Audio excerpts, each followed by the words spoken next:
ارشاد فرمایا واتخذ اللہ ابراہیم خلیلا،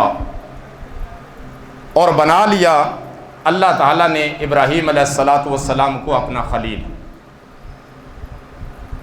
انہ کان صدیقا نبیا، بے شک وہ بڑے راست باز نبی تھے۔ ابراہیم علیہ السلام جو اللہ کے بڑے جلیل القدر پیغمبر ہیں، آقا دو عالم صلی اللہ تعالی علیہ وسلم کے جد امجد، جتنی قربانیاں، جتنی آزمائشیں، جتنے امتحانات ابراہیم علیہ السلام کی طرف آئے، جتنی آزمائشوں میں انہیں ڈالا گیا، شاید ہی اسلام کی تاریخ میں اتنی آزمائشیں کسی کی طرف آئی۔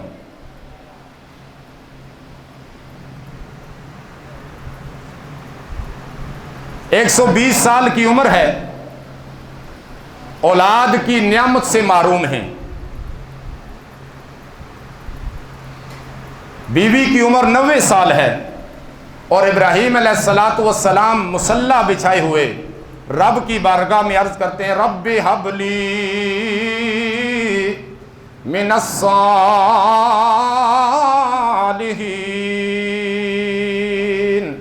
رب ہب لی من الصالحین، یا اللہ مجھے نیک اور صالح اولاد عطا فرما، نیک اور صالح بیٹا عطا فرما۔ اب بیوی جو ہے، زوجہ جو ہے، وہ مسکرا رہی ہے۔ ابراہیم علیہ السلام دعا سے فارغ ہوئے، مسکرانے کی وجہ پوچھی تو کہنے لگی کیا ابراہیم تیری عمر 120 سال، میری عمر 90 سال، اور تو رب سے اولاد کی دعا مانگ رہا ہے۔ فرمایا کہ میرا وہ رب جو آدم کو بغیر ماں باپ کے پیدا کر سکتا ہے، جو عیسیٰ کو بغیر باپ کے پیدا کر سکتا ہے، وہ میری گود بھی ہری کر سکتا ہے، مجھے بھی اولاد کی نعمت عطا کر سکتا ہے۔ اولاد نہیں ہے، یہ بھی آزمائش ہے، اور جب اولاد اللہ نے عطا کر دی، اللہ نے پھر آزمائش میں ڈال دیا، اللہ نے پھر آزمائش میں ڈال دیا۔ ابراہیم علیہ السلام کو بڑی آزمائشوں میں ڈالا گیا، وطن چھڑوا کر رب نے آزمایا، اولاد دے کر رب نے آزمایا، نارے نمرود میں پھینکوا کر رب نے آزمایا، کیوں کہ میں دیکھوں میرے عشق میں یہ سچا ہے یا نہیں۔ میرا یہ جلیل القدر پیغمبر جسے میں نے اپنا خلیل بنایا ہے، جسے میں نے اپنا صدیق بنایا ہے، جسے میں نے اپنا محبوب بنایا ہے، یہ میرے عشق میں سچا ہے یا نہیں۔ علماء کرام فرماتے ہیں کہ اللہ تبارک و تعالیٰ نے ابراہیم علیہ السلام نارے نمرود میں پھینکوا کر آزمایا، کیوں؟ میرے عشق میں سچا ہے یا نہیں۔ فرمایا ابراہیم کو وطن چھڑوا کر آزمایا، ابراہیم کو غار میں رکھوا کر آزمایا، نارے نمرود میں پھینکوا کر آزمایا، جوان بیٹے کے گلے پر چھری رکھوا کر آزمایا، میرے عشق میں سچا ہے یا نہیں۔ ہر آزمائش، ہر امتحان میں ابراہیم علیہ السلام کامیاب ہوئے، ہر آزمائش میں، جتنی بھی آزمائشیں رب کی طرف سے آئیں۔ نبی کریم صلی اللہ تعالی علیہ وسلم کا فرمان عالی شان ہے، رب العالمین جس بندے کو اپنا محبوب بنانا چاہیں، جو رب کا محبوب بندہ ہے، اس کی طرف آزمائشیں اس طرح آتی ہیں جس طرح پانی نشیب کی طرف دوڑتا ہے۔ ابراہیم کو آزمایا گیا، اب اللہ نے اولاد تو عطا کر دی، اولاد تو رب نے دے دی، رب نے دے کر بھی آزمایا، آگ میں پھینکوا کر بھی آزمایا، وطن چھڑوا کر بھی آزمایا، پیدا ہوئے اسی وقت سے آپ کی آزمائشیں شروع ہو گئی۔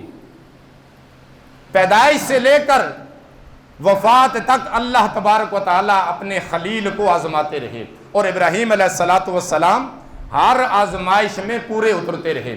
رب العالمین نے قرآن مجید فرقان حمید میں اس کا ذکر کیا، وَإِذِ ابْتَلَىٰ إِبْرَاهِيمَ رَبُّهُ بکلمات، اور یاد کیجئے اے محبوب صلی اللہ تعالی علیہ وسلم، جب آزمایا ابراہیم کو اس کے رب نے چند باتوں سے،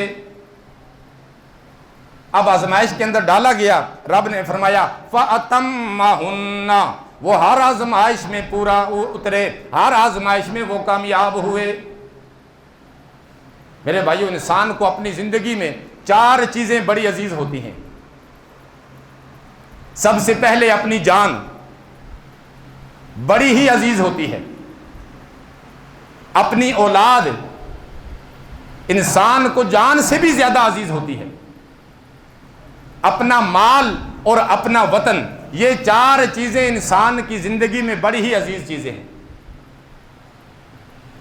جو انسان کی جائے پیدائش ہے، نبی کریم صلی اللہ تعالی علیہ وسلم جب کفار کے ظلم و ستم سے تنگ ہوئے اور آپ نے ہجرت کرنے کا ارادہ فرما لیا، تو بار بار مکہ کی طرف مڑ کر دیکھتے، مکہ شہر کی طرف مڑ کر دیکھتے اور عرض کر رہے تھے، کہہ رہے تھے کہ اے مکہ شہر، اگر مجھے ظالم تنگ نہ کرتے، مشرکین جو ہے وہ مجھ پر ظلم و ستم کے پہاڑ نہ توڑتے، تو میں تجھے چھوڑ کر کبھی نہ جاتا۔ جائے پیدائش انسان کو محبوب ہے، جان انسان کو محبوب، اپنا مال انسان کو محبوب، اپنی اولاد انسان کو محبوب، یہ 4 چیزیں۔ اب یہ بڑے امتحان تھے ابراہیم علیہ السلام کے، یہ بڑی آزمائشیں تھیں جن کے اندر ان کو ڈالا گیا۔ آپ ہر آزمائش میں پورا اترے۔ جب جان کی قربانی کی باری آئی،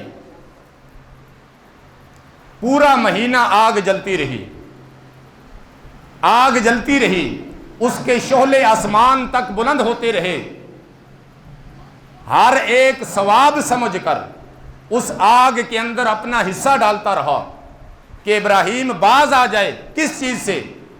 توحید سے باز آ جائے، لوگوں کو اللہ کی طرف بلا رہا ہے، لوگوں کو اللہ کے دین کی تبلیغ کر رہا ہے، اس سے باز آ جائے۔ مشرکین کا، کفار کا یہی کہنا تھا۔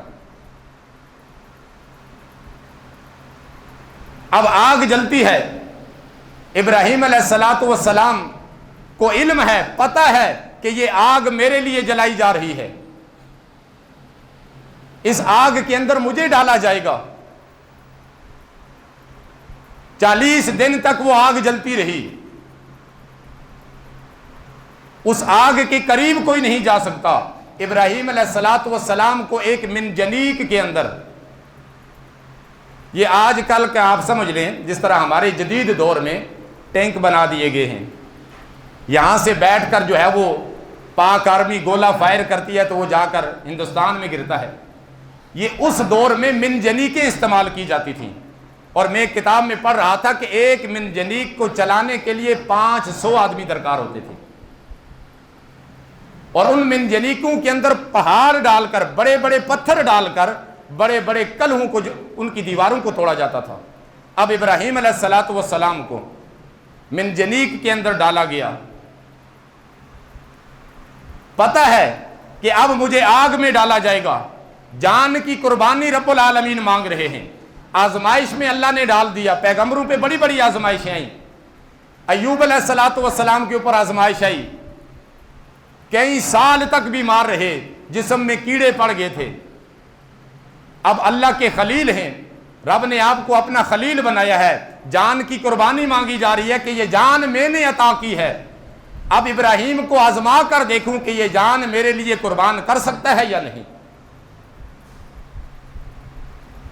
ابراہیم علیہ السلام کو منجنیق کے اندر بٹھا دیا گیا، جبرائیل امین، فرشتوں کا سردار، بیت المعمور کا خطیب جبرائیل امین پہنچ جاتا ہے ابراہیم علیہ السلام کے پاس، اور آ کر کہتا ہے کہ اے ابراہیم، آپ کو آگ کے اندر ڈالا جا رہا ہے، آگ کے اندر ڈالا جا رہا ہے، میری پہنچ وہاں تک ہے جہاں تک آج تک کوئی بھی نہیں جا سکا، کوئی بھی نہیں پہنچ سکا۔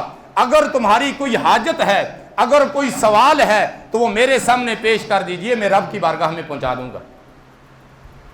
تو ابراہیم علیہ السلام نے کیا جواب دیا؟ اس کی ترجمانی ایک شاعر نے کی۔ ابراہیم کہتے ہیں کہ جانتا ہے